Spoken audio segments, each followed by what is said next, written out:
Estás a punto de ver la realidad desde otro ángulo porque comienza La Rueda, un programa para pensar. Aquí las ideas circulan, las preguntas comprometen y los temas que suelen callarse se ponen sobre la mesa. Por eso opinamos, reflexionamos y pensamos. Este es el motor que hace girar la rueda. Bueno, buenos días, buenas tardes, buenas noches, de acuerdo al lugar en el cual nos estén escuchando. Bueno, hoy tenemos una invitada de lujo desde Bolivia, la doctora en estudios culturales, politicóloga y especialista en estudios latinoamericanos, Nadia Guevara. Bueno, venimos siguiendo en el programa La Rueda los acontecimientos que hace más de 40 días vienen sucediendo en Bolivia, ¿no? Bueno, hoy vamos a tener de buena fuente quien nos actualice con lo que está sucediendo allí. Pero para poner al tanto a la audiencia, el gobierno de Rodrigo Paz ha decretado el estado de excepción. Ha habido represión con la detención de 5 dirigentes de la COB, que es Central Obrera Boliviana. También ha sido aprehendido Vicente Salazar, dirigente de la Federación Tupac Katari, esto ya lo habíamos comentado. Justino Apaza también fue aprehendido, un dirigente vecinal. Y seguramente nos ampliarás, Nadia. Así que bueno, te escuchamos. ¿Cómo está la situación ahora? Bueno, te dejamos que te expreses con todo lo que nos puedas informar. Muchísimas gracias, buenos días Liliana, Luisa, Claudio, Cleya, realmente muchas gracias nuevamente por la invitación. Y bueno, a ver qué les cuento. Ya, como decías, llevamos más de 40 días, llevamos al día 43 de bloqueos de caminos, de protestas sociales, pero estas protestas no nacen, digamos, el 1 de mayo, que es que se inicia toda esta movilización, sino que vienen ya desde el año pasado en realidad, ¿no? Entonces hay que ver las raíces del conflicto y en estas raíces es una raíz profundamente política que tiene que ver con un juego democrático partidario muy particular que se ha dado el año 2025 con estas elecciones en las que por primera vez después de muchos años teníamos una papeleta en la que no aparecía Evo Morales, ¿no? No aparecía el Evo Morales, sí aparecía el Movimiento al Socialismo, que es el partido de este señor, pero él no estaba en la papeleta. Entonces, esto crea un vacío, vamos a decir, no un vacío de poder, sino un vacío de representación para muchos sectores sociales que nosotros identificamos como lo nacional popular, así muy al estilo zabaletiano. Y estos sectores empiezan, bueno, a buscar una representación dentro del sistema político partidario que tenemos en Bolivia. El movimiento al socialismo se presenta a las elecciones, eh, obtiene justito lo necesario para no perder la personería jurídica, aproximadamente 3,5% de la votación. El expresidente Morales intenta, junto con sus partidarios, presentar un nuevo partido para, bueno, entrar al juego democrático con ese partido. Finalmente no se los deja presentar el partido, entonces no aparece en la papeleta y ahí se da todo un juego, digamos, entre que aquellos que no se sentían representados van a votar en blanco o en nulo y muchos otros van a hacer alianzas con otros partidos. Entonces, tenemos una primera vuelta en la que sale en segundo lugar el actual presidente, Rodrigo Paz Pereira, que ha sido una sorpresa realmente para todos, porque en las encuestas se encontraba, o sea, prácticamente no aparecía en las encuestas, solamente para aquellos que no creen en las encuestas, sino más bien más en un juego más de entrevista, digamos, en términos de análisis y en términos de investigación. Ahí se aparecía un poquito, sobre todo en el área rural de La Paz, pero si no en las encuestas no aparecía. Entonces, para la segunda vuelta vamos a tener a estos dos candidatos, uno muy conocido, que es Tuto Quiroga, que él ya fue presidente, él fue vicepresidente de Hugo Banzer Suárez, antiguo dictador de los años 70 en Bolivia, y asume la presidencia cuando muere Banzer. Entonces lo conocemos, sabemos que es un personaje, nunca ha tenido ningún problema en decirlo, es un personaje de derecha, muy amigo de Uribe, muy amigo de estos personajes de derecha en toda América Latina. Y como segundo aparece Paz Pereira, que juega mucho el discurso de no tocar al movimiento al socialismo, no poner en cuestión, digamos, los avances que se habían logrado en la época del movimiento al socialismo. Además que se alía con un personaje que se llama Edman Lara, que es su vicepresidente, su actual vicepresidente, ex policía, un personaje muy popular entre las clases más populares. En La Paz lo quieren mucho, en la Ciudad del Alto también. Un señor que crea una plataforma en estos medios alternativos, TikTok, Facebook, ¿no? O sea, un personaje muy cercano. Se alía con él, entonces empiezan una serie de alianzas no dichas con esos sectores más populares y finalmente logran la presidencia. Pero el problema fue que, digamos, este Rodrigo, que era uno en campaña, que fue uno en campaña, porque incluso cuando gana la primera vuelta, termina su discurso público con patria o muerte. O sea, las señales eran muy confusas, porque por un lado hablaba de capitalismo para todos, hablando, digamos, de este modelo más andino, del emprendedurismo y todo aquello, pero por el otro lado hablaba de un patrio muerte, ¿no?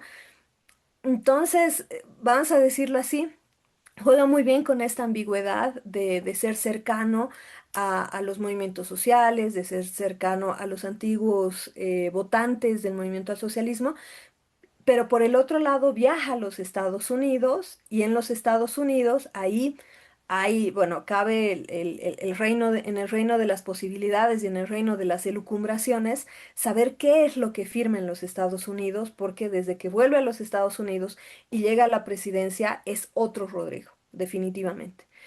Entonces llega a la presidencia. Y desde el primer momento, o sea, el día que él asume la presidencia, lo primero que hace es hacer un lado al vicepresidente. La familia del vicepresidente ni siquiera logró entrar al lugar donde ellos dos juran. Hubo un acto más popular después de este acto protocolario en la Plaza Murillo, al que supuestamente iban a ir los dos. Finalmente solamente va el vicepresidente, mientras que el presidente se queda en un banquete, porque realmente fue un banquete, con empresarios, embajadores, delegados de la Embajada de los Estados Unidos y demás. Entonces, a partir de ese momento es como que empieza un malestar entre los que fueron votantes de él, porque si uno ve el mapa electoral de esta elección, de la segunda vuelta, vemos una Bolivia, entre comillas, partida en votación, en la que La Paz, Oruro, Potosí, Cochabamba, Chuquisaca votan por el actual presidente, mientras que Tarija, que es el departamento de donde él viene, Tarija, Santa Cruz, Beni y Pando votan por Tuto Quiroga.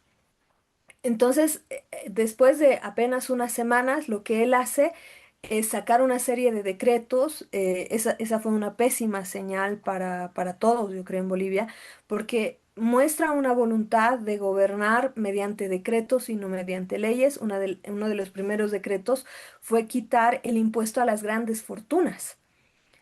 O sea, lo primero que hace es quitar el impuesto a estas oligarquías agroexportadoras de Santa Cruz principalmente, y no hace, digamos, ningún alivio para los ciudadanos que ya veníamos sufriendo una crisis económica desde ya 2 años atrás. Sube el precio de la gasolina, un precio que se había mantenido durante muchos años por un subsidio. Sube el precio de la gasolina. A las, a los pocos meses de subir el precio de la gasolina, hay un escándalo muy fuerte acerca de gasolina basura, le dicen aquí, porque al parecer importan una gasolina de bajo octanaje que termina destruyendo motores de, bueno, una inmensidad de transportistas sobre todo, ¿no? De personas que trabajan en el transporte público y privado, por supuesto. Entonces se fueron acumulando así una serie de pequeños malestares, sumado también a la subida del pan, que sabemos que, bueno, el pan es el alimento más accesible para todos.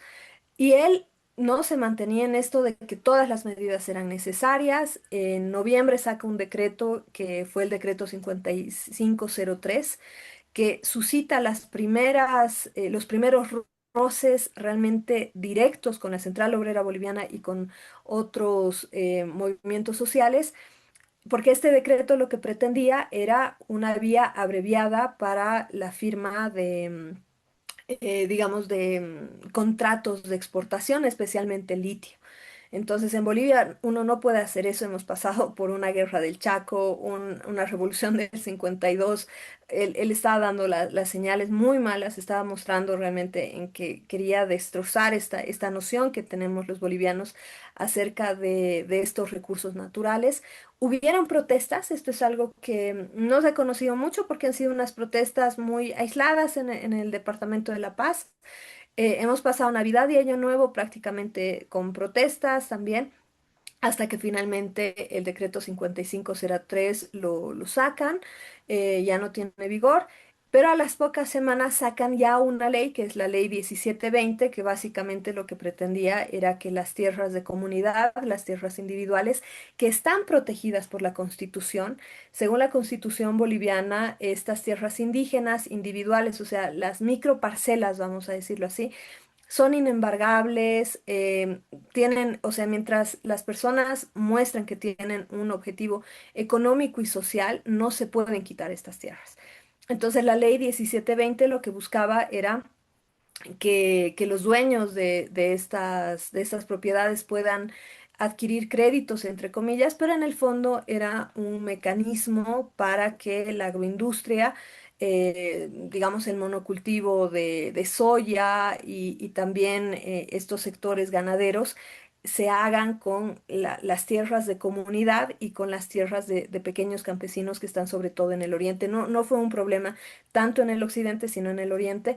Hubo una primera movilización que ya vino desde marzo, o sea, indígenas que vinieron desde Pando, desde Beni, caminando durante más de 30 días, llegaron a la ciudad de La Paz. Y bueno, después de las protestas, cuando ya otros sectores se unen al pedido de abrogar la ley 1720, no es que la abrogan, sino que la retornan al Parlamento. Ahorita está en tratamiento en el Parlamento y supuestamente en los próximos días y semanas tendrían que volver a tratarla para ver si definitivamente la sacan o solamente la modifican. Y ahí al medio, por eso te digo, es larguísimo lo que pasó, y al medio empieza la Central Obrera Boliviana y otros sectores, campesinos sobre todo del altiplano, a tener unas peticiones muy concretas que tienen que ver con, bueno, con un compromiso, con la necesidad de un compromiso del presidente de cumplir la constitución política del Estado, cumplir con todos los avances sociales y de representación que se habían logrado en los años del movimiento al socialismo, y también, digamos, comprometerse con gobernar y comprometerse con cumplir con las cosas que él había prometido en campaña con estos sectores populares. El presidente, como te digo, como si estuviera jugando un poquito a Mr. Jekyll, Dr. Jekyll y Mr. Hyde, cambia a su posición de Mr. Hyde y definitivamente empieza una confrontación directa con estos sectores, y dice, no vamos a negociar, pueden bloquear, incluso llega a desafiarlos, les dice, pueden bloquear, y efectivamente bloquean, y a partir de ese 1 de mayo hasta la fecha, no ha habido un proceso, digamos, de diálogo, de apertura, sobre todo del gobierno. Así que ese es el resumen, digamos, de estos 6 meses en realidad de gobierno de Rodrigo Paz. Interesante y cómo nos has informado objetivamente. Yo quiero hacerte dos preguntitas y después por ahí mis compañeros también quieren hacerte preguntas. ¿Qué pasó ahí? Que el MAS, después de haber estado, si no tengo mal entendido, 19 años en el gobierno, sacó un 3%. Ujú, ¿Qué quiere decir abrogar? Es una palabra que acá no usamos. Y después saber, se me hacía tan parecido a Menem este tipo, porque subió con todo un discurso, síganme que no los vamos a defraudar y demás, popular, populista, peronista, y después se dio vuelta completamente, bueno, impuso el neoliberalismo acá en la Argentina, vendió las joyas de la abuela, bueno, mm, YPF, la luz, el agua, me hacía como acordar a eso. Eh, sí, a ver. sí. A ver, primero con lo del movimiento al socialismo, ahí, bueno, aquí hablan de una autoinmolación, harakiri, o sea, de todo. Porque lo que ocurre es que, digamos, hasta el 2019, que el presidente fue Evo Morales, se hablaba de un movimiento al socialismo más o menos cohesionado con todos los matices y bemoles que puede tener un partido que aglutinaba a muchísimos movimientos sociales y a muchos actores. Después del 2019 viene este gobierno de transición, gobierno, o sea, realmente cuestionable en cuanto a la legalidad de Yanine Áñez, que tenía que quedarse apenas unos meses, llamar a elecciones y que finalmente se queda un año y justo en pandemia. Entonces, ese 2019-2020 muy conflictivo, digamos, mi hipótesis es el que inaugura lo que está ocurriendo ahora, ¿no? O sea, porque después, si bien en las próximas elecciones, en las elecciones del 2020, gana Luis Arce, que fue en realidad todo el tiempo de Evo Morales fue ministro de Economía, o sea, viene de las filas del movimiento al socialismo, gana con un 55%, pero a partir, digamos, de ese momento vamos a ver las luchas internas que comienzan a visibilizarse dentro del movimiento al socialismo. ¿No? O sea, porque el juego detrás, el juego detrás de todo eso era modificar de alguna forma, ya sea la ley electoral, sobre todo la ley electoral, o hacer algún decreto para permitir que en las próximas elecciones Evo Morales vuelva a presentarse a las elecciones. O sea, de fondo estaba eso.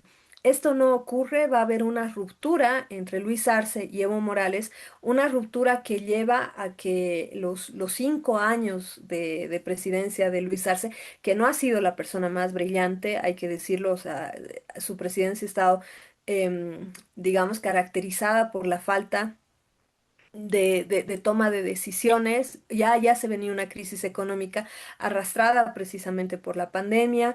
Nosotros comenzamos a bajar, bueno, las exportaciones de gas. Nosotros les exportábamos ustedes. Ahora estamos viendo de dónde sacamos nosotros gas, ¿no? O sea, hubo ahí como un problema económico muy grande.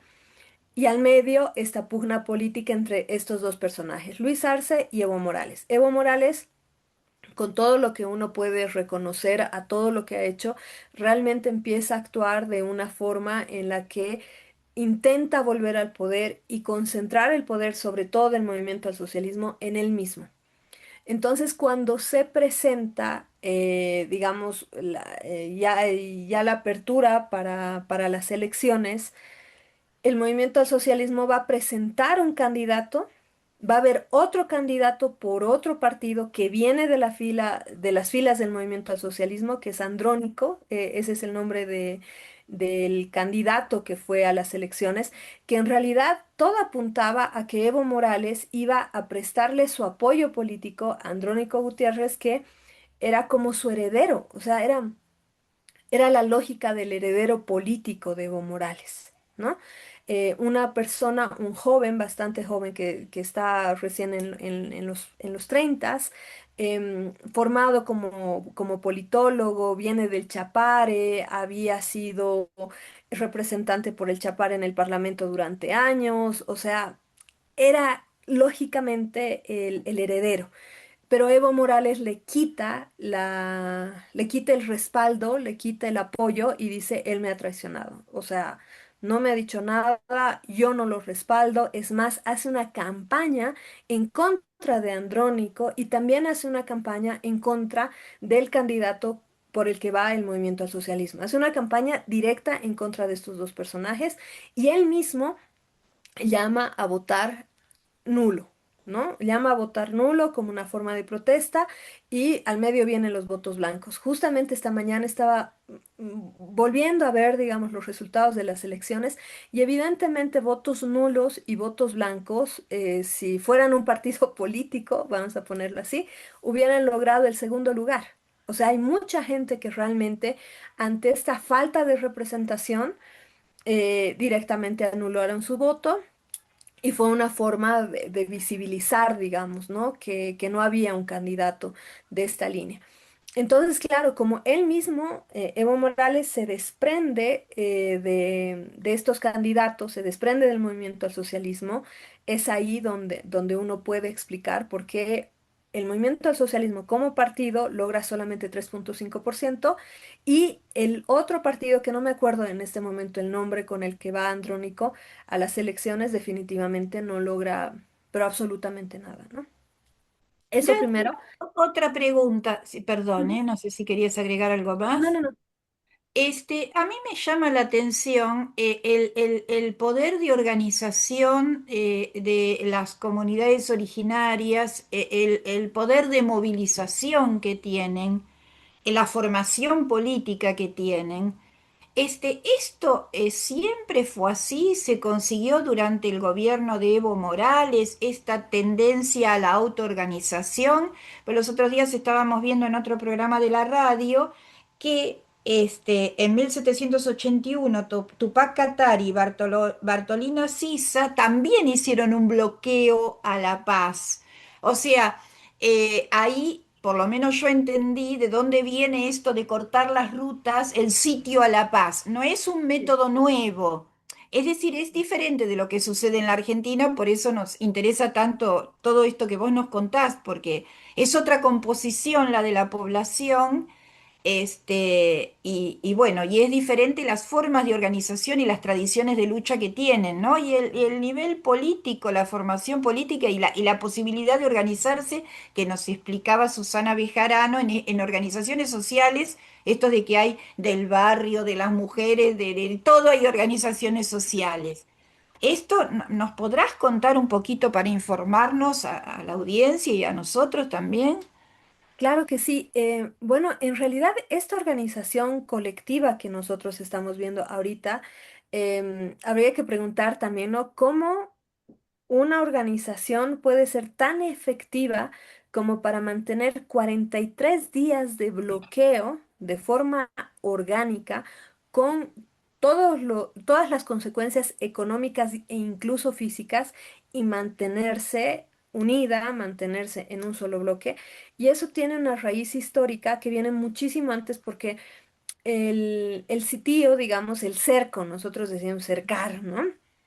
El cerco de Tupac Katari es como la condensación de esa experiencia de, de pacto colonial, vamos a decirlo, porque cuando llegan los españoles a la región de La Paz, vamos a hablar específicamente de La Paz porque es muy interesante.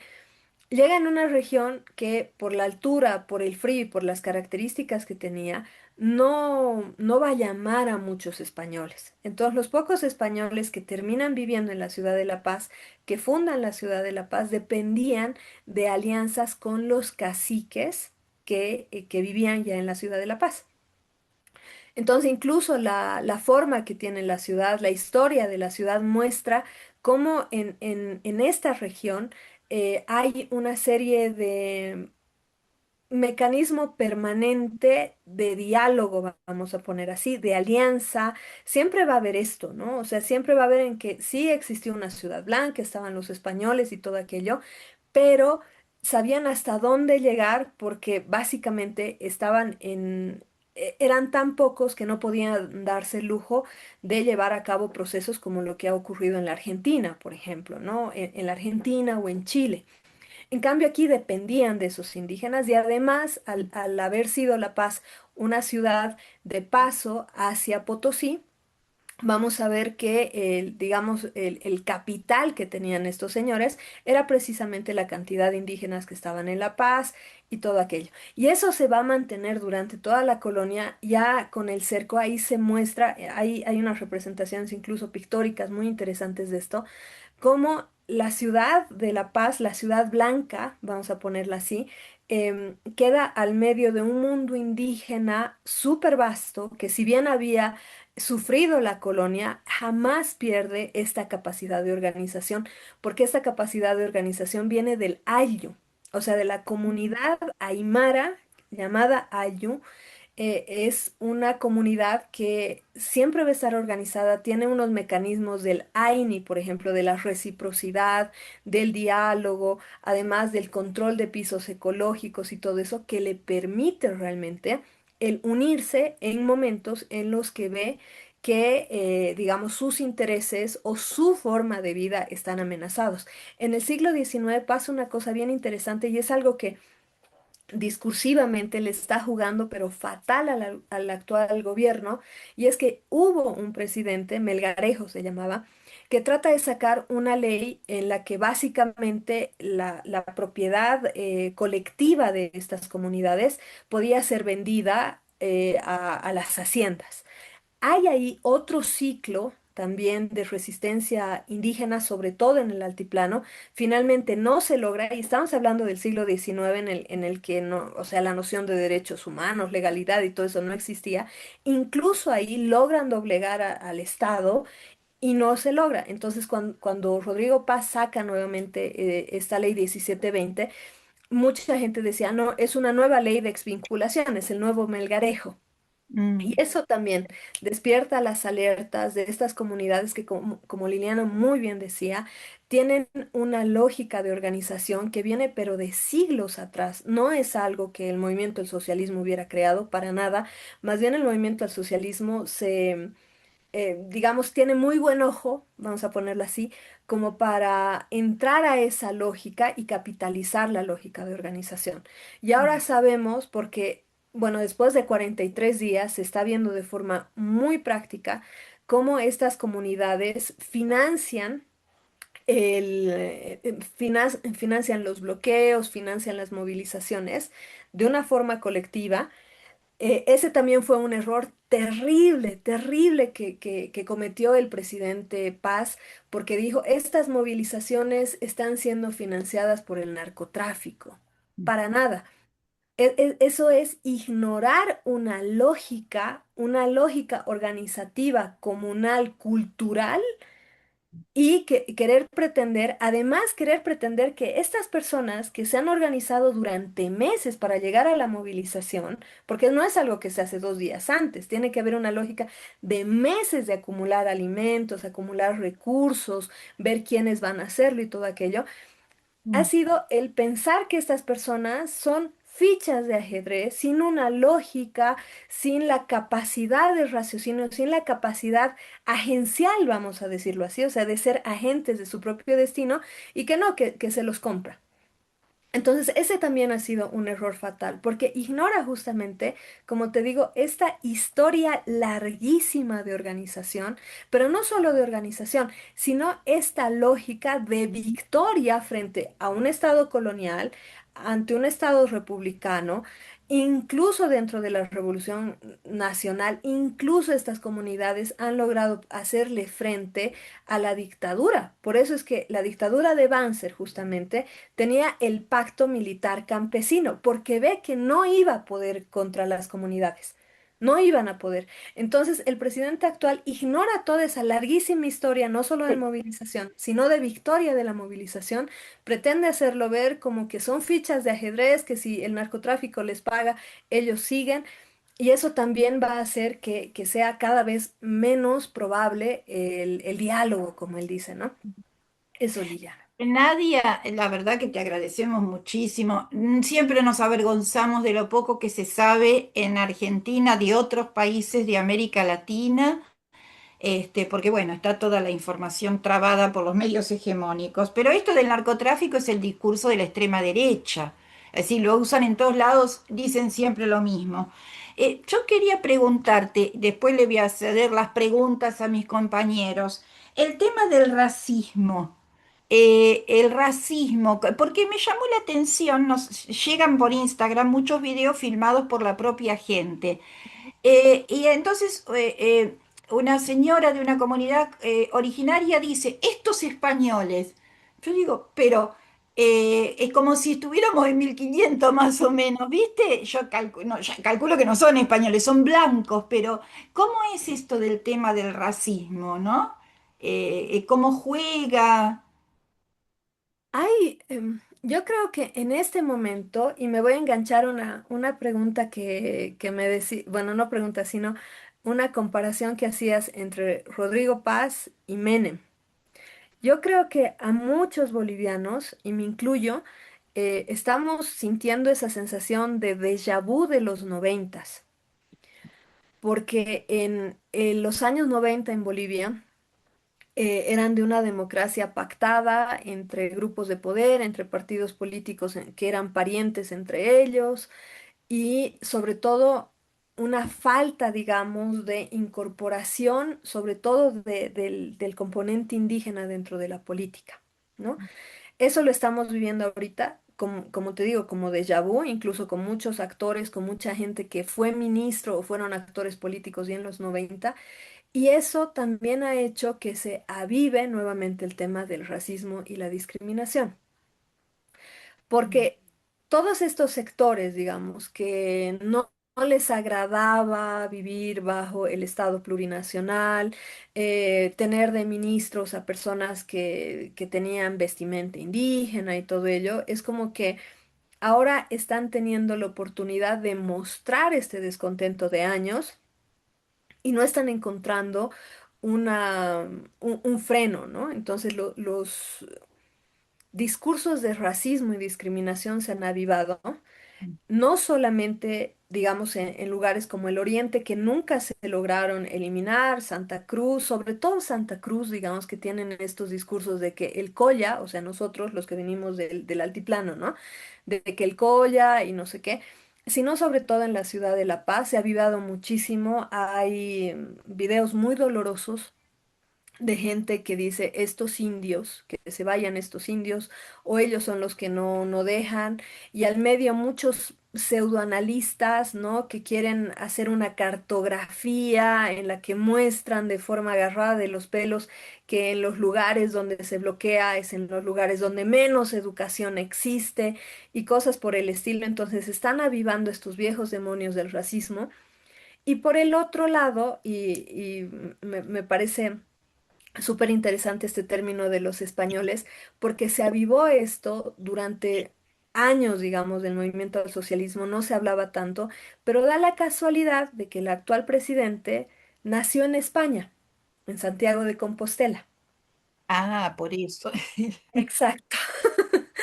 Es de Santiago de Compostela, nació allá, bueno, según la ley boliviana, ¿no? Muchos países latinoamericanos tenemos esto, uno tiene la nacionalidad de los padres, así hubiera nacido en la China, uno es boliviano, pero sus papás eran bolivianos o uno de los padres. Él es boliviano, por supuesto, porque su padre era boliviano, expresidente de la República también, pero queda en el imaginario esto, ¿no? De que es el español. y cuando uno escucha, o sea, incluso canciones que hicieron, declaraciones, es este español. Entonces, o sea, subjetivamente, vamos a hablarlo así, subjetivamente se aviva muchísimo esta cuestión colonial de racismo, pero también, y creo que eso es lo más interesante, de resistencia contra frente a este colonialismo.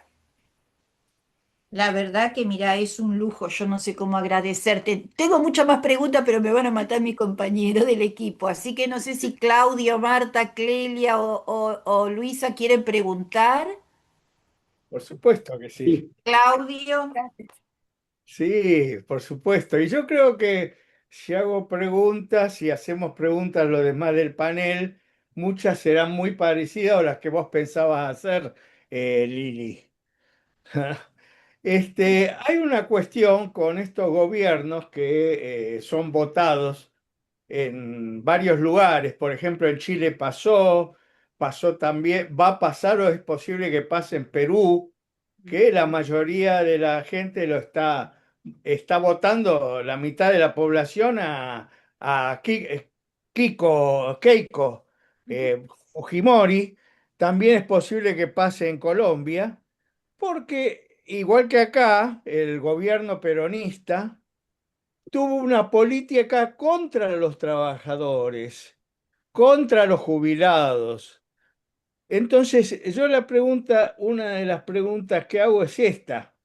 El progresismo, los que se llaman progresistas, son defensores de que en el futuro lejano va a haber, con las inversiones, va a haber un beneficio para el país y mientras tanto le aplican ajustes para aumentar las ganancias. Esa es una Claro. pregunta. Pasó lo mismo en Bolivia y esa es la base de eso. Y otra cuestión es que en Bolivia hay posibilidades de tener un gobierno provisorio de la COP y de las organizaciones, las comunidades, que llame a elecciones libres, sin proscripciones y sin límites para la presentación en esas elecciones. ¿Eso es así? No, lastimosamente, ahorita como van las cosas, o sea, en estos 43 días se ha deteriorado completamente la imagen del gobierno, son los principales perdedores de todo esto, pero también el de las organizaciones sociales. Y ese es el problema, ¿no? O sea, en Bolivia estábamos acostumbrados, en La Paz sobre todo, estábamos acostumbrados a estos problemas medio cíclicos que ayudaban, digamos, a reconstituir los escenarios de poder, pero esta vez el gobierno ha jugado tanto al desgaste, pero tanto, tanto al desgaste, eh, precisamente creo yo que preveyendo que salga esta alternativa, ¿no? Entonces, en este momento, la Central Obrera Boliviana se encuentra con muy poco nivel de cercanía, vamos a decir, sobre todo de la población urbana. Entonces, por eso también es que ellos están, digamos, bajando un poco el tono y están, ahora sí, la Central Obrera Boliviana está llamando a diálogo. La salida constitucional, la salida legal en realidad, hay dos escenarios. El escenario uno es que evidentemente el presidente asuma que llegó al poder por el poder y que no tiene idea de lo que está haciendo y finalmente agarre y diga, bueno, yo renuncio. Llamo elecciones dentro de 3 meses y que en esos 3 meses se permita a estos partidos políticos más populares presentarse al juego electoral y en las próximas elecciones ahí veremos una reconstitución de absolutamente todos los actores políticos ya con las cartas sobre la mesa porque ahora ya sabemos, no lo va a hacer. Y él ha dicho, jamás, no me voy a No, ir, yo no me digo, voy a ir. un plan que sea, tengo el periódico del Partido de los Trabajadores, Ujú. abajo el gobierno de Rodrigo Paz, elecciones libres ya, conformación de un gobierno transitorio y a la cabeza la COP. Sí, se habla bastante de esto en el movimiento popular, ¿no? Obviamente dentro de la Central Obrera Boliviana. Quizás hace algunas semanas se hubieran logrado realmente una, digamos, una mayor convocatoria, sobre todo en el área urbana, se hubiera logrado. Pero esta vez porque, a ver, me voy a ir un poquito al pasado. El 2003 hubieron unas movilizaciones muy, muy particulares y muy parecidas a lo que está pasando en este momento. También se exigía la renuncia de un presidente, en ese momento Gonzalo Sánchez de Lozada, y se logró porque dentro de la ciudad, sobre todo la ciudad de La Paz, es como que la ciudad de La Paz condensa a todo el país, ¿no? Dentro de la ciudad de La Paz había muchísimo apoyo, las universidades, la Universidad Mayor de San Andrés, sobre todo, sectores de intelectuales, había, digamos, esta efervescencia. El 2003 estaba esta efervescencia de cambio y todo eso, hasta que finalmente se apoya de forma muy pacífica con huelgas de hambre en las iglesias, incluso la Iglesia Católica, después de una masacre que hubo en la Ciudad del Alto, apoya esto hasta que finalmente se logra que Gonzalo Sánchez de Lozada renuncie, queda en su lugar su vicepresidente. Su vicepresidente podía cumplir su mandato constitucional, no lo hace, renuncia también, hasta que finalmente se llaman elecciones en un periodo más corto y ahí es donde gana Evo Morales. El escenario es un tanto diferente. ¿Por qué? Porque los últimos años, sobre todo en los años de ya crisis económica, bajo el gobierno de Luis Arce Catacora, lastimosamente estos sectores, incluso universitarios, lo digo así porque uno esperaría que la universidad pública tenga una visión diferente, pero estos sectores se van a derechizar, van a adoptar una lógica, van a adoptar el discurso libertario. Empieza a calar muy bien acá el discurso libertario, de la libertad de esto y la libertad de aquello, gana mi ley de por medio y entonces es ese apoyo urbano, digamos, sobre todo en la ciudad de La Paz, desaparece. Y es como que no está existiendo todavía una masa crítica, vamos a decirlo así, como para poder lograr esta salida, que definitivamente sería lo mejor. O sea, llamar unas nuevas elecciones, en mi opinión, en términos constitucionales, no constitucionales, en el término que sea, sería la mejor salida, pero sobre todo el permitir que existe una representación de estas clases populares, obreras, campesinas, indígenas, con su propio nombre, que no tengan que depender, ¿no? De un muñeco de ventrílocuo, vamos a decirlo así, que dice yo voy a decir lo que ustedes quieran, pero que en el fondo al final puede jugar nuevamente a tengo tu voto y después me olvido de ti. Nadia, esto es muy interesante. Justamente Bueno, estaba pensando esto, porque vos estás hablando de que no hay una unidad entre los campesinos, las comunidades originarias y la gente que vive en la ciudad, los estudiantes universitarios y demás.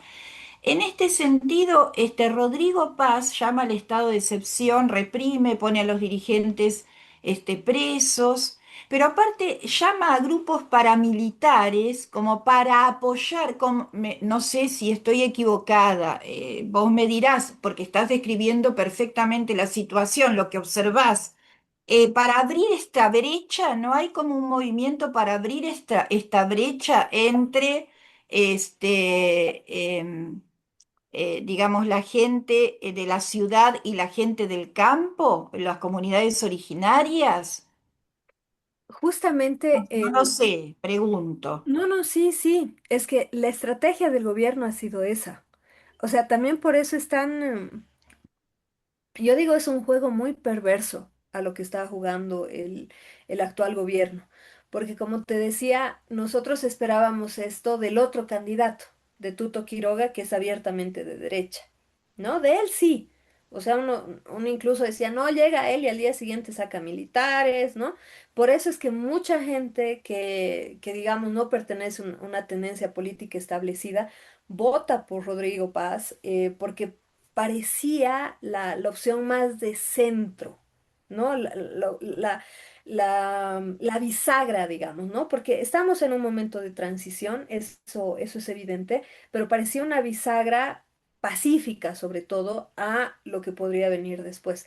Esto no se cumple, la estrategia del gobierno, y eso es algo que me ronda y no me está dejando dormir, porque es parte de una estrategia continental de, no sé, pues de revivir a este zombie que era la doctrina de seguridad nacional de los 60s y 70s, ¿no? Y en medio de esto, también revivir la lógica del enemigo interno.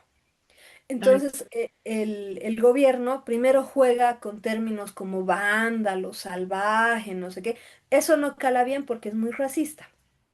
Lo que sí va a calar bien es esto del narcoterrorismo, ¿no? claro. El narcoterrorismo vende, le ha ido súper bien, porque además es un discurso que lo están poniendo desde Bukele para abajo, ¿no? El narcoterrorismo.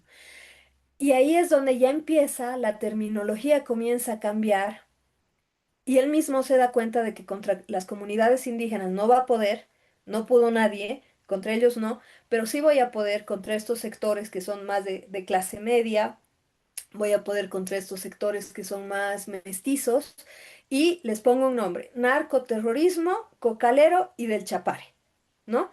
Entonces encuentra su enemigo interno y en base de este enemigo interno empieza a articular un discurso que finalmente lo que en este momento le está permitiendo es decir, no, hay los buenos, o sea, los indígenas buenos son los que negocian conmigo, los que van a aceptar unas dádivas, van a aceptar prebendas, ellos son los buenos. Los malos son esos insurrectos, que son narcoterroristas, que Evo Morales es el principal y él es el que tiene la culpa. O sea, identifica eso para obviar, digamos, todo lo que está pasando realmente, que es una crisis de representación. ¿No? Ujú. Porque en Bolivia ahorita lo que vemos es una crisis de representación, estamos viendo un Estado que elimina la posibilidad jurídicamente mediante la ley de partidos, elimina la posibilidad de que estos otros grupos tengan una representación legítima, legal y democrática. Entonces ahí también se ve cuando cortas estos mecanismos legales, surge la protesta como le estamos viendo ahorita. Bueno, Claro. Cle- Quería sí. preguntarte algo. Sí. Este, ¿Hubo algún momento, sobre todo después del año 52, Ujú. que se había progresado en algún aspecto? Había nacionalizaciones, este, es decir, han regresado, han perdido adelantos, no solamente que no se han conseguido cosas, cosas ya obtenidas se han perdido. ¿Nos podrías explicar cómo fue eso? Claro que sí. En realidad todavía no se han perdido, pero estamos, y eso es algo que, digamos, se ha intentado, la estrategia comunicacional del gobierno ha sido de permanente deslegitimación, digamos, de pérdida de legitimidad de las peticiones de estos sectores movilizados, pero una de ellas es justamente el garantizar que las empresas nacionales que se crean incluso antes del 52, ¿no? O sea, después de la Guerra del Chaco se crea YPFB, Yacimientos Petrolíferos Fiscales Bolivianos, Sí. y a partir de ese momento es una empresa nacional. Entonces, ellos piden específicamente que estas empresas no vayan a ser privatizadas. Entonces todavía no se ha dado, vamos a decirlo así, la movilización popular tanto en diciembre como ahora desde mayo está logrando y si bien está costando muchísimo, está logrando que no se lleve a cabo esto, ¿no?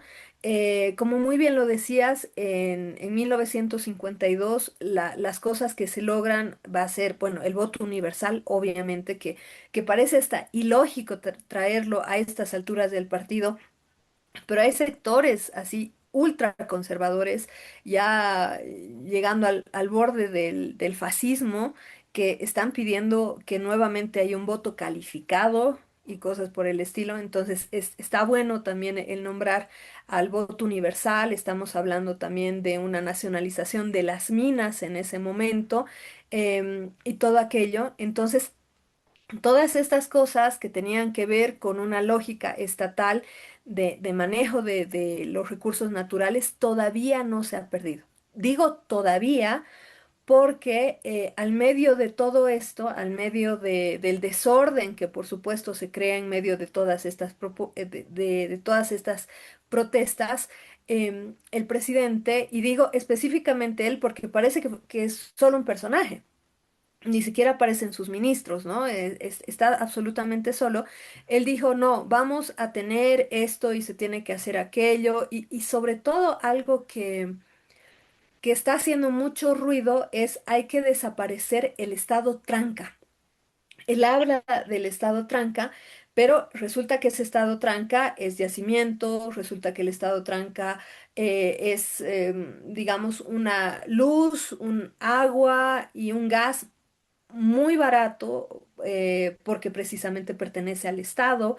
Entonces, el desaparecer este Estado tranca, sabemos muy bien que implica, sí, si no la privatización de estas empresas, sí implica, por ejemplo, que en abril ya se firmó un acuerdo que nadie sabe qué dice para la extracción de tierras raras en el oriente boliviano por parte de los Estados Unidos.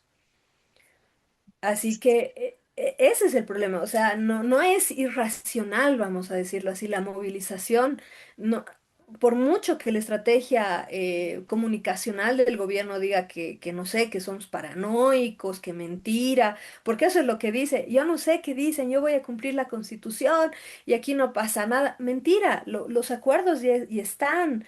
Y viaja a los Estados Unidos, el que ahora es ministro de defensa, 2 semanas antes estaba en los Estados Unidos, llega aquí y a los 2 días lo primero que hace es reprimir. Entonces, hay estas suspicacias, vamos a decirlo así, pero que sí muestran que si no se pone un freno y que desde este momento, si no se hace un acuerdo nacional de no tocar empresas nacionales, pero además que la concesión de contratos para litio, tierras raras o cualquier recurso natural tenga que pasar por una consulta previa, bueno, sí puede derivar en la pérdida de de estos avances, vamos a decirlo. Ujú. Patiño, mira, Muchísimas gracias, Nadia. Sí. Por Mismo lo que que acá. veo, la venta es universal aquí en Latinoamérica, porque veo que nos está pasando más o menos lo mismo. Sí. Es Sí, decir, tal todo cual. parece entrar en la lógica del negocio. Y mientras haya una clase en nuestras naciones a la que el negocio le convenga, estamos perdidos. Muchas Concuerdo, gracias, Nidia. sí, sí, sí, o sea, concuerdo plenamente. Bolivia durante toda su historia ha sido, y a ver, hago una pequeña reflexión. La otra vez en un programa al que me invitaron, me preguntaban, ¿no? Y me decían, pero después de tantos días de bloqueo, se van a ir empresas, como que el presidente juega mucho con este chantaje. Se va a ir la Coca-Cola, se va a ir Nestlé de La Paz, y uno dice, bueno, mejor, ¿no? Se van a ir, ya no va a venir, iba a venir Tesla, iba a venir Tesla a producir aquí sus autos y no sé qué, o sea, uno no sabe en qué mundo vive, ¿no? O sea, no sabe realmente, porque uno piensa y dice, bueno, van a producir autos Tesla en el Alto, pero nuestras carreteras están en tan mal estado que el costo para sacarlo a exportación sería elevadísimo. Quieren, no sé, querían hacer una planta de Coca-Cola más grande en una ciudad que tiene problemas de acceso al agua. O sea, no se sabe en qué país vive, en qué lugar está su sueño de país. Y me decían eso, ¿no? Se está perdiendo inversión y se van a ir inversiones y no sé qué. Pero del otro lado, también hay que ver qué es lo que ha significado para Bolivia estas inversiones a lo largo de su historia, ¿no? A mí me decían, Patiño vive, ve desde el cielo, porque es cierto, o sea, Bolivia ha tenido la economía de La Plata. Todo el siglo XIX, el desarrollo de esa economía de La Plata no se ve. Se ve una ciudad de Sucre muy linda, muy bonita, pero que no ha tenido un desarrollo regional, digamos, o sea, no ha compartido las ganancias de La Plata a nivel regional.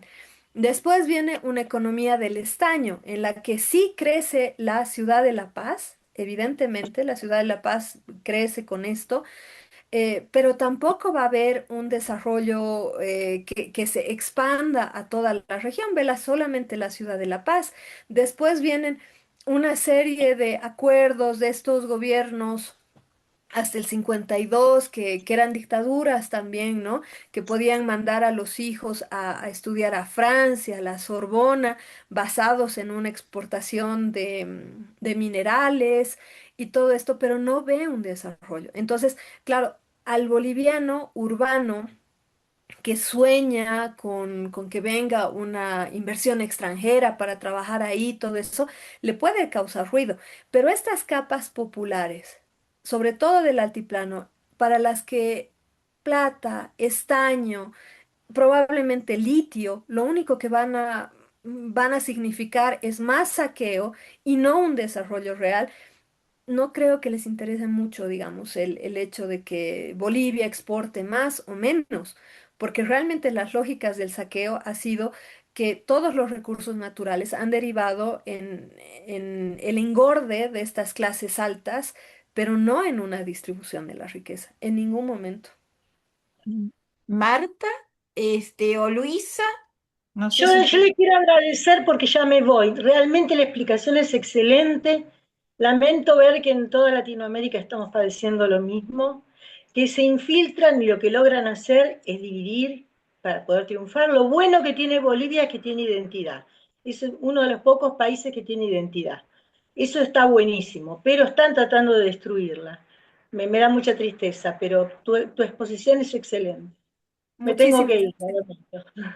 Gracias. Luisa,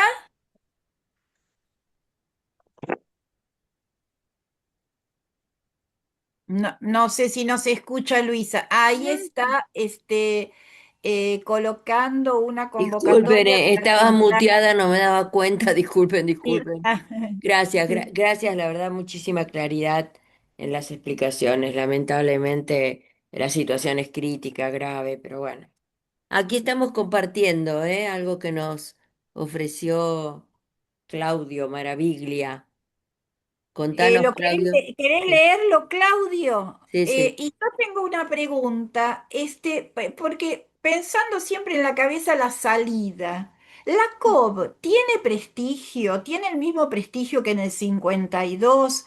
Las organizaciones sociales, con esto de la autoconvocatoria, autoorganización, ¿tienen posibilidad de llegar a, algún tipo de movimiento para llegar al poder? ¿Hay partidos políticos que no sean el MAS? Eh, Porque si no, siempre queda del otro lado, a ver, la derecha siempre se organiza muy bien para llegar al poder. Y del otro lado está que, viste, la gente o bueno, las dificultades para pensar, bueno, nosotros a través de la organización podemos llegar al poder para gobernar de otra manera, ¿no? Por supuesto. ¿Cómo lo ves eso? Porque si no es un esfuerzo, es como que, bueno, tanta lucha, tanto esfuerzo, si no se concreta en esto de decir, bueno, a ver, ¿tenemos posibilidades de gobernar? ¿Cómo lo ves, Nadia? Bueno, vamos a ir un poquito por partes. Primero sobre la Central Perdón. Obrera Boliviana. La Central Obrera Boliviana en ese momento no aglutina, digamos, una cantidad tan grande como en el pasado de afiliados, Mm. porque la economía boliviana, la composición laboral en Bolivia ha empeorado en los últimos 40 años. Apenas el 15% de los trabajadores tienen un contrato fijo y tienen posibilidad de pertenecer a un sindicato, solamente. Sin embargo, la Central Obrera Boliviana también aglutina a sectores no asalariados, como, ¿no? O sea, como como los gremiales sobre todo, que en este momento son uno de sus sectores más grandes. Pero a pesar de que la Central Obrera Boliviana, digamos, tiene una posibilidad de representación más acotada que en el pasado, y a pesar de que ha sufrido una crisis de legitimidad, porque el anterior ejecutivo, o sea, la anterior plantilla ejecutiva de la Central Obrera Boliviana, era absolutamente afín al movimiento al socialismo, o sea, no marcó una línea para los trabajadores, se mimetizó con el movimiento al socialismo y eso hizo que pierda legitimidad, porque sí hubieron momentos en los que la Central Obrera Boliviana hubiera podido, digamos, ¿no? Luchar un poco más por la mejora de la calidad de trabajo, por ejemplo. Pero bueno, cambia esta plancha de ejecutivos, llega Argollo, que es actualmente el secretario ejecutivo de la COP.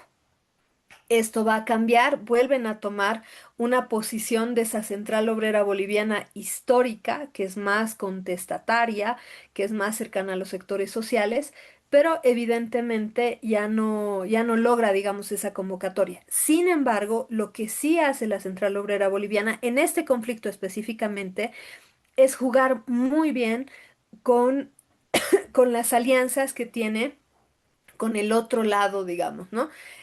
Que son, por ejemplo, la CSUTCB, la Confederación Sindical Única de Trabajadores Campesinos de Bolivia, también la Federación de Campesinos Tupac Katari, que es la que realmente se está movilizando en este momento, y otros sectores que si bien no pertenecen a sectores de trabajo como tal, ¿no? O sea, digamos como los mineros o algo así, van a jugar en la misma lógica, tienen un peso específico muy fuerte, pero se están dando acciones coordinadas, digamos. Entonces, yo tengo una hipótesis y como les decía, para mí todo esto nace el 2019, que el 2019 y todos los hechos confusos que ocurrieron el 2019 derivan en algo así como un agotamiento de estos sectores populares.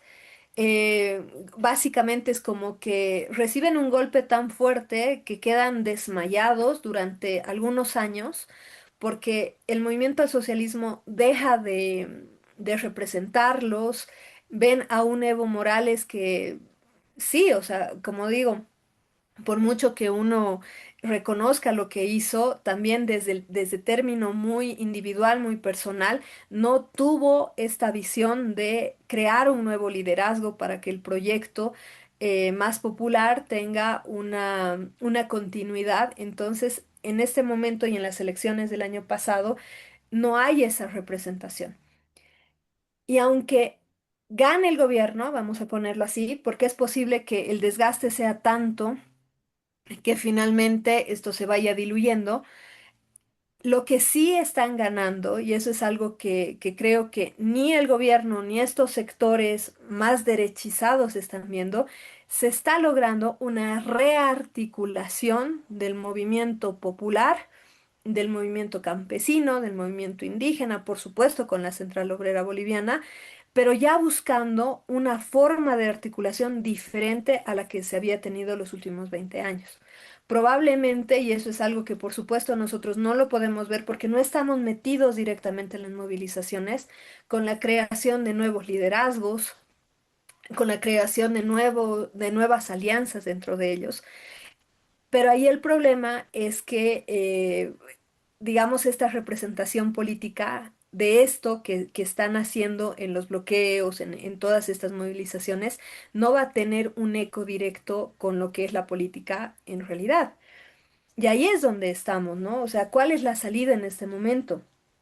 La única salida viable, digamos, como yo la vería, viable y legítima y legal sobre todo, porque a los bolivianos, a pesar de que nos agarremos de los pelos, siempre nos vamos hacia la legalidad, es como que todavía le tenemos algo de fe a la Constitución y a las leyes. Lo ideal sería realmente pedir una reforma de la ley electoral que permita que se abra el escenario político a nuevos partidos, a nuevas representaciones, para que finalmente exista un partido que pueda representarlos y lograr que de alguna forma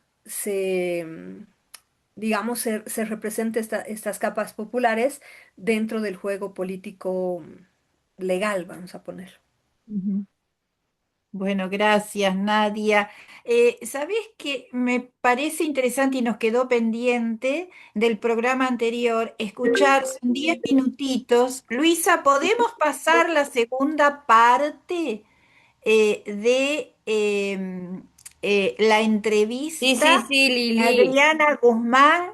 Y luego, bueno, podremos hacer un paneo de lo que piensan, de lo que dice ella y ya vamos a ir cerrando. Bueno, bueno. Ahí Eh, voy, ahí voy.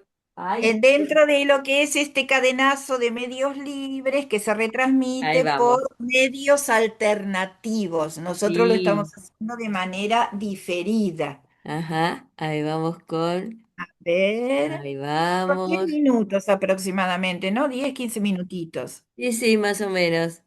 Ahí Mm. estamos viendo la pantalla. Bien. Ahí vamos a escuchar.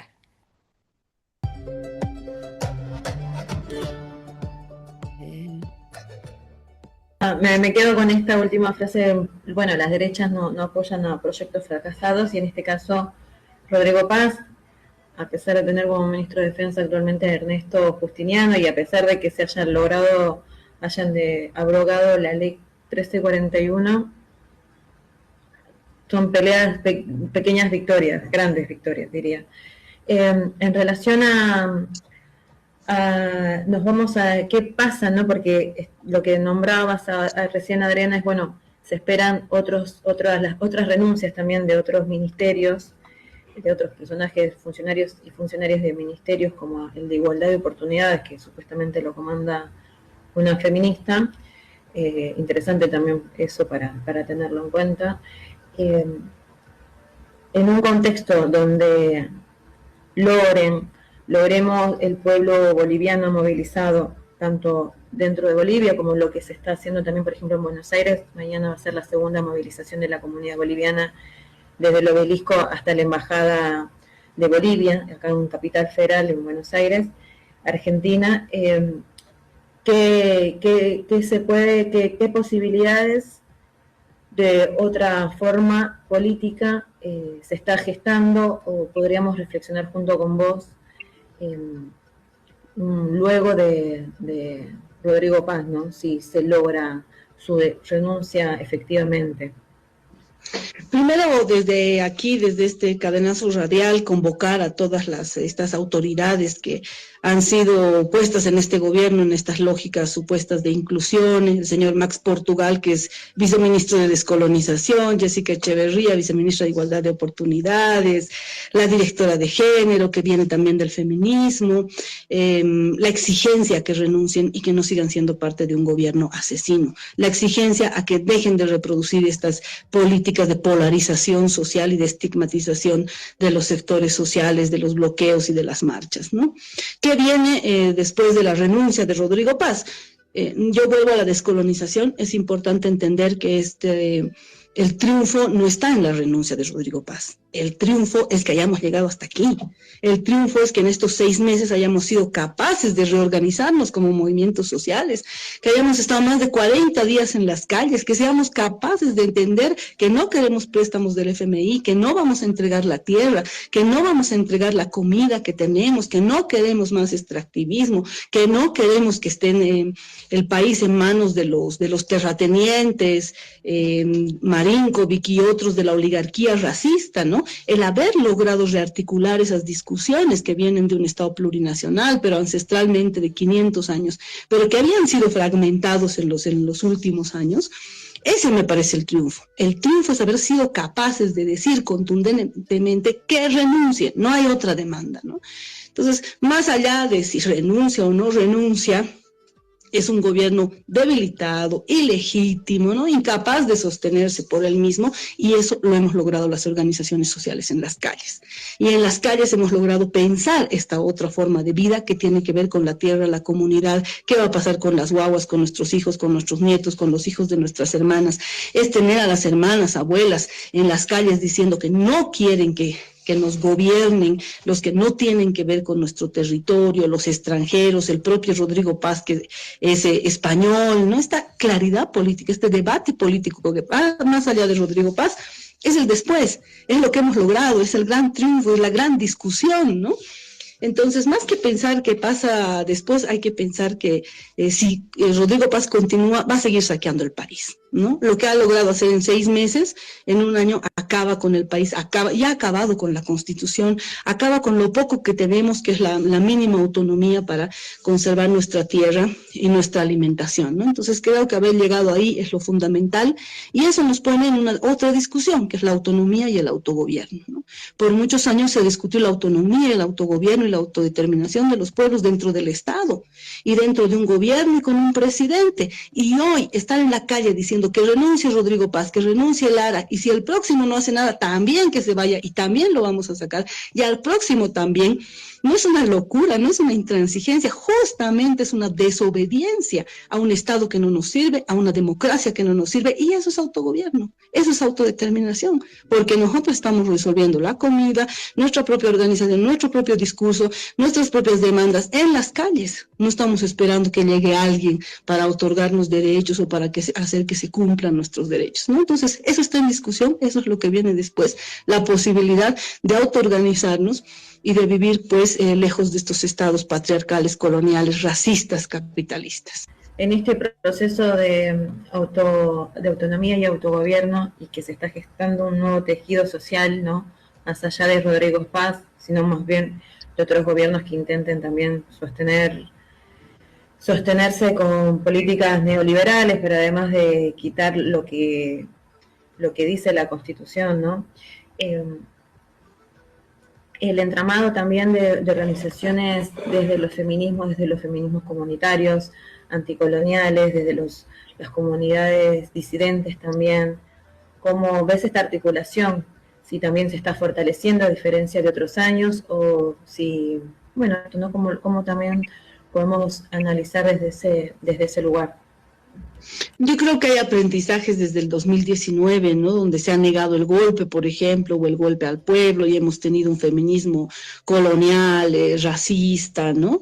Creo que gran parte de los feminismos están apoyando las movilizaciones, los feminismos comunitarios, territoriales, populares, las feministas que están en las calles evidentemente tienen una mirada frente a este Estado y este gobierno represor y asesino de Rodrigo Paz, ¿no?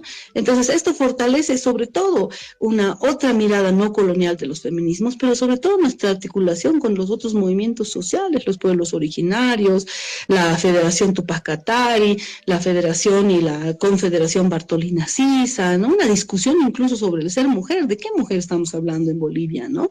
De la que es alcaldesa o de la que es vicegobernadora y representa los grandes intereses oligárquicos y la estética hegemónica en Santa Cruz, o de las hermanas aynaras de Pollera que están en las calles diciendo lo que no quieren para este país y lo que no quieren para nuestras guaguas, para nuestros hijas, hijos, hermanos y para las comunidades, ¿no? Entonces, creo que hay una discusión importante entre los feminismos, una articulación fundamental, porque es verdad que las feministas estamos en distintos espacios y articulando en distintas movilizaciones, bloqueos. Y también el rol que están jugando las hermanas trans, hermanes trans, ha sido importante porque se han posicionado dentro de la universidad, dentro de las organizaciones sociales y en las calles, ¿no? Por lo menos yo no lo había visto así el 2019, ¿no? Con tanta visibilidad, y por eso han sido atacados. Hay jóvenes, hermanes trans de la universidad que han sido atacados, perseguidos, están queriendo ser procesados por el Estado, perseguidos por los grupos paramilitares, y ahí ahí han estado diciendo que renuncie Rodrigo Paz, que nuestra lucha es por la vida frente a este sistema de muerte. Entonces yo creo que en muchos sentidos se ha fortalecido la lucha, los feminismos, las disidencias, los cuestionamientos coloniales, incluso sobre la propia familia. Voy a salir a pedir, a exigir que haya comida para que yo compre para mi familia, y no me importa lo que pasa con las familias que no tienen dinero, no me importa lo que pasa con las familias que no tienen dinero para comprar, exigimos que llegue pollo, ¿y qué pasa con los que no tienen dinero para comprar o el pollo o el papel higiénico, ¿no? Entonces hay discusiones, prácticas comunitarias, discusiones sobre el autoabastecimiento frente al corredor humanitario de Rodrigo Paz, que ha sido bala, corredores comunitarios de encuentro político de autoabastecimiento. Entonces creo que desde distintas miradas se ha fortalecido esta lucha frente a un gobierno represor, asesino y por otra forma de vida además, ¿no? Bien, esto me lleva a preguntarte ya para ir cerrando el rol de los organismos de derechos humanos en Bolivia, también cómo los están viendo, que si se han pronunciado en relación, por ejemplo, y cómo lo han hecho al corredor humanitario, el ficticio corredor humanitario, ¿no? Donde ha sido asesinada una persona incluso con este ficticio corredor humanitario, lo que lo vimos también en Ecuador hace unos meses con el gobierno de Noboa. Entonces, también para analizar y visibilizar, bueno, entiendo que pedían diálogo a las comunidades que estaban bloqueando, pero frente al corredor humanitario, supuestamente, corredor humanitario, porque de corredor humanitario no tenía nada, ¿cuál es el rol que están teniendo en este proceso de movilización en Bolivia? Bueno, yo aprovecho este cadenazo radial para denunciar que hay una profundización del neoliberalismo en la comprensión de los derechos, ¿no? Por ejemplo, el Defensor del Pueblo, que es una de las instituciones más sólidas en defensa de los derechos humanos, cree que tiene que defender los derechos del presidente y los derechos de los ricos y los derechos de la policía frente a los derechos del pueblo reprimido y asesinado. Entonces es deplorable, cuestionable el rol que está jugando la Defensoría del Pueblo, que asume, presenta un informe donde dice hay 7 muertos y contabiliza los muertos que han muerto por enfermedad o por distintas razones que no tienen que ver con el bloqueo, que no tienen que ver con las demandas de las organizaciones sociales, pero los contabiliza como muertos, estigmatizando. Nadie ha matado, ningún bloqueador ha matado, el presidente sí ha matado a Víctor Cruz, ha matado a Marta Vilca, el presidente sí es autor intelectual de esos 2 asesinatos y otros que todavía no han sido reconocidos ni por el Estado ni por los derechos humanos. Entonces el Defensor del Pueblo está jugando un rol terrible, funcional al gobierno, ¿no? Llama a un diálogo como si se pudiera dialogar en este desequilibrio de partes. ¿Qué podemos sentarnos a dialogar con un presidente que no ha cumplido nada en los 6 meses, que no ha respetado a lo que se ha comprometido, ni siquiera ha cambiado a sus ministros, como ha dicho, y que cada vez que hace una conferencia de prensa o un discurso, nos dice vándalos, nos insulta, nos amenaza? Ayer ha llamado a toda la población civil a sumarse a las Fuerzas Armadas, o sea, a que nos matemos o nos maten en las calles. Entonces, ¿cómo es posible que el Defensor del Pueblo, después de eso, se le ocurra que pueda haber un diálogo, ¿no? Entonces es terrible el rol de la Defensoría del Pueblo. La CIDH ha presentado un informe ayer, o anteayer ha presentado su informe, y también nos parece que es insuficiente, ¿no? Porque en Bolivia lo que hay es una represión, una masacre, han habido asesinados y además una polarización financiada por el Estado para que haya una confrontación civil. No va a ser una guerra civil porque no hay 2 partes. Vamos a ser asesinados por las personas, grupos paramilitares y las Fuerzas Armadas por responsabilidad del gobierno, porque nosotros no estamos atacando, ni matando, ni disparando a nadie, y el gobierno sí, ¿no? Está la Asamblea Permanente de Derechos Humanos con todas sus divisiones, una parte también funcional al Estado, y está la Asamblea Permanente de Derechos Humanos de las 20 provincias, Rosalía Churqui, que ha sido también amenazada, amedrentada, desaparecida. Entonces, no hay Estado de Derecho, no hay organizaciones de derechos humanos que estén haciendo su trabajo y que estén denunciando la criminalización, la masacre y los asesinatos que está ejecutando el gobierno. Y por eso se ha hecho un llamado desde las organizaciones sociales, desde las organizaciones indígenas y obreras, a veedores internacionales, a observadores internacionales, a misiones de derechos humanos, como ha llegado el 2019 desde la Argentina, desde Colombia, porque esto es lo que necesitamos, porque aquí las organizaciones de derechos humanos son bastante funcionales al gobierno. Bueno, por último, para cerrar, Adriana, hay agendas para tener en cuenta desde medios alternativos, comunitarios, populares, feministas, que estemos siguiendo o queriendo actualizar también para romper el cerco mediático en nuestros países de origen y los países donde estamos viviendo, que nos encontramos por fuera. Así que eso para nombrarte y te agradecemos mucho el tiempo, la claridad también, el panorama de lo que está sucediendo y sosteniéndose con el pueblo boliviano del otro lado, bueno, en nuestro norte cercano, ¿no? Paisuma, muchas gracias al Cadenazo Radial. Bueno, para nosotras, para todas las organizaciones en Bolivia, la demanda sigue siendo única, que renuncie Rodrigo Paz. Vamos a seguir en las movilizaciones, en las calles.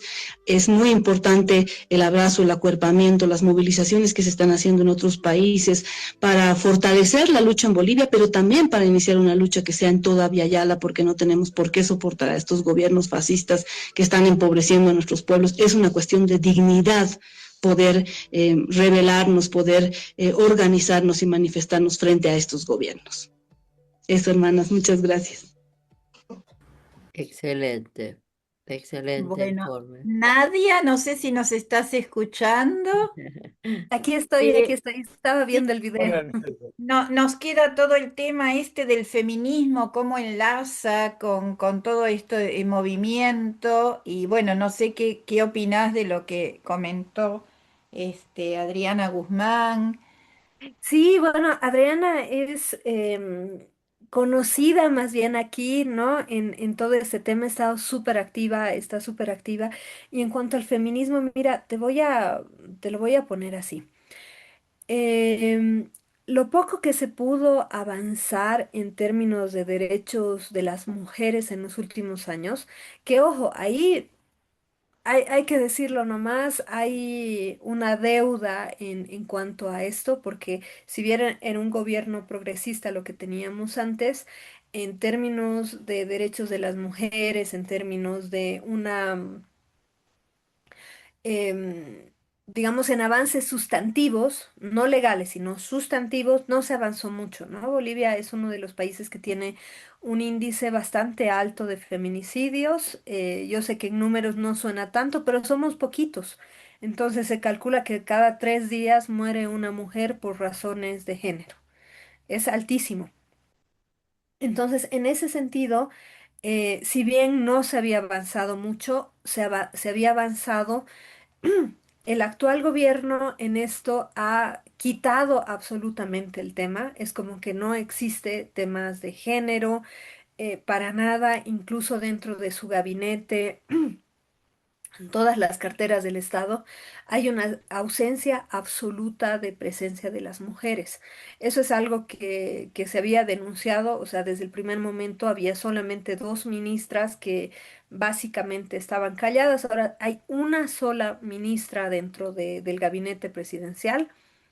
Y así vamos, ¿no? En cuanto al feminismo más comunitario, en cuanto a este feminismo, digamos, que tiene que ver más con lo que nos relataba nuestra, bueno, en el video, han estado sumamente activas, pero también están sufriendo represión. Hay la compañera Violeta Tamayo, que ella es, bueno, periodista del periódico de izquierda, además activista pro derechos humanos, activista pro Palestina.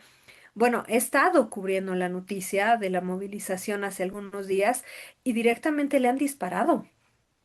Ha estado en el hospital, tenemos las imágenes de la represión que han ejercido en contra de ella. Entonces, esto te muestra que el Estado no solamente está actuando, digamos, contra estos sectores movilizados, sino también en contra de mujeres, en contra de personas que están alzando la voz y hay una persecución ya que es bastante evidente.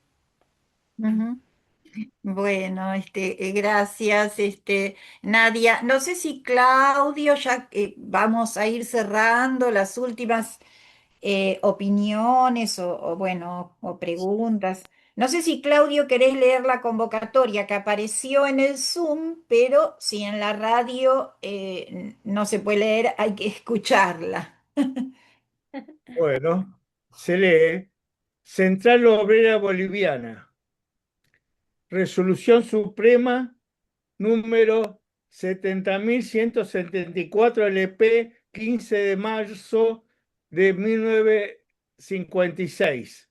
Comité Ejecutivo Nacional. Convocatoria. El Comité Ejecutivo de la Central Obrera Boliviana convoca a todas las organizaciones afiliadas y no afiliadas a las 20 provincias Tupac Katari, FEJUVES del Alto y sus 14 distritos, FEDJUVE La Paz, Transporte Interprovincial, Transporte Pesado, CONAMAC, Confederaciones, Federaciones Nacionales, COD, CORTS y autoconvocados de todo el Departamento de La Paz a participar masivamente de la gran marcha de protesta a desarrollarse. Fecha, miércoles 10 de junio de 2026. Hora 8 AM. Lugar multifuncional, Caja del Alto. Se insinúa puntualidad y disciplina sindical, para lo cual se aplicará el artículo 20 del Estatuto Orgánico de la COM. El pueblo unido jamás será vencido. La Paz, 9 de junio de 2026. Sí, Bueno, gracias. ¿Algún Una cierre, cosa más, Claudio? una Sí. cosa más. sí, sí. Nadia, muy lindo aros, muy lindos aros. Ay, gracias. Muchas gracias, sí. Gracias, gracias. Clelia,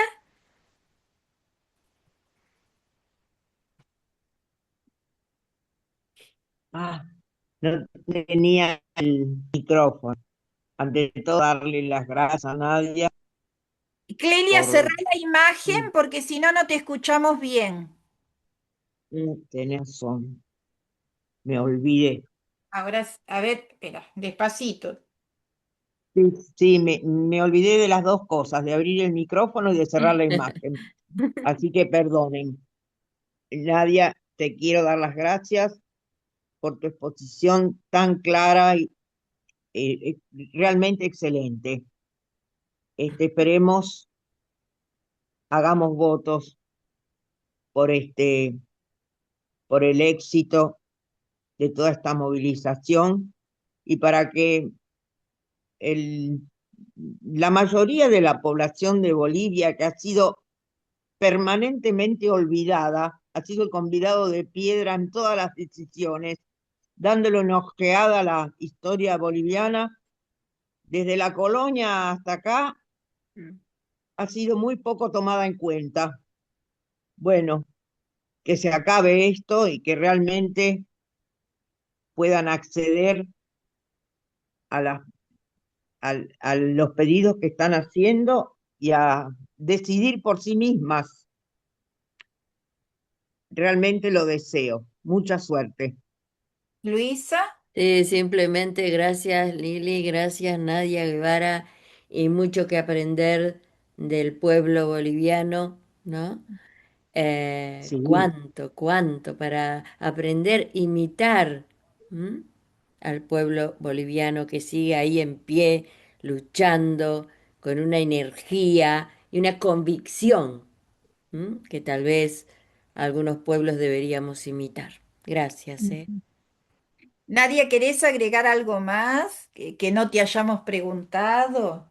Bueno, en realidad darles las gracias ha sido una mañana muy agradable para mí poder hablar así libremente, contar lo que está pasando, compartir con ustedes. Muchísimas gracias por los deseos, Cleia. Realmente creo que ahorita todos los bolivianos estamos esperando que esto, bueno, que acabe el bloqueo. Como paseñas realmente ya estamos bien cansaditos, pero que sobre todo que la resolución del conflicto sea para bien, sea para el bien de todos los bolivianos y bolivianas y que no sea un retroceso. Creo que todos estamos esperando eso y nuevamente gracias por invitarme. Un placer conocerlos a todos. Bueno, a mí me gustaría hacer una pequeña reflexión sobre todo lo que nos informó Nadia y sobre lo que comenta también Adriana Guzmán, que digamos, lo que está sucediendo en Bolivia es lo contrario de la delegación. Delegación es que vos le entregás un cheque en blanco al gobierno cada 4, 5 o 6 años y después hacen lo que quieren y nadie cumple nada. En este caso en concreto, con esto de la autoconvocatoria, el autogobierno, a mí lo más importante que me parece es el cuestionamiento al poder. Ujú. Esto que tiene efectos psicológicos también, el cuestionamiento al poder. ¿Qué quiere decir? Que el poder no puede hacer cualquier cosa, que el pueblo le puede poner un límite, es decir, hasta acá llegaron, no nos pueden destruir, cosa que no estamos viendo mucho en Argentina. Así que bueno, sí, para nosotros es una guía, es una luz en el camino lo que está pasando en Bolivia. Bueno, y nuestros más fervientes deseos de que todo se resuelva bien. Agradecemos a Nadia Guevara,